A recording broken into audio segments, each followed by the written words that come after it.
Hi guys, నేను ఈ scooter మా ఆఫీస్ నుంచి తెచ్చుకున్నాను. సమ్మర్ కదా, ఎండ ఎక్కువ ఉంటుంది. 1.5 కిలోమీటర్ నడవాలన్నమాట. సో 20-30 మినిట్స్ పడుతుంది. నాకు స్లోగా నడుస్తా కాబట్టి ఇదైతే తొందరగా వెళ్ళిపోవచ్చు, 5 మినిట్స్లో వెళ్ళిపోవచ్చు అని తెచ్చుకున్నాను. ఫ్రీయే మాకు. ముందు రోజు చెప్తే నేను ముందు రోజు తెచ్చుకుంటే మళ్ళీ నెక్స్ట్ డే సబ్మిట్ చేసేయాలన్నమాట. ఆఫీస్ నుంచి తెచ్చుకోవచ్చు. ఇది సింపుల్ నడపడం కూడా. ఇది యాక్సిలరేటర్, బ్రేక్ ఉంటుంది, పవర్ ఆన్ ఆఫ్ ఉంటుంది అన్నమాట. ఎవరైనా అడ్డొస్తే బెల్ కొట్టచ్చు. అండ్ ఇది పవర్ మొత్తం లైక్ ఛార్జింగ్ ఫుల్గా ఉంది. మళ్ళీ ఆఫీస్కి వెళ్ళినప్పుడు ఛార్జింగ్ పెట్టేస్తాం. ఇప్పుడు డ్రైవ్ ఏం లేదు, జస్ట్ ఇలా మనం కొంచెం పుష్ ఇచ్చి ఇది ప్రెస్ చేసామంటే ముందుకు వెళ్తూ ఉంటుంది. బ్రేక్ వేసుకోవడమే. ట్రైన్లో వెళ్ళేటప్పుడు ఇలా మన సీట్ ముందు కూడా పెట్టేసుకోవచ్చు. ఇక్కడ ఫోల్డ్ కూడా చేసుకోవచ్చు. సో చాలా ఫ్లెక్సిబుల్గానే ఉంటుంది.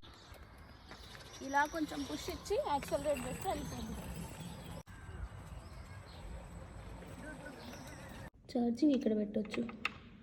ఇక్కడ ఆఫీస్లో ఇక్కడ పార్క్ చేస్తే అయిపోద్ది. మళ్ళీ ఈవినింగ్ కావాలంటే మళ్ళీ తీసుకోవచ్చు నేను ఇవాళ. So that's it guys.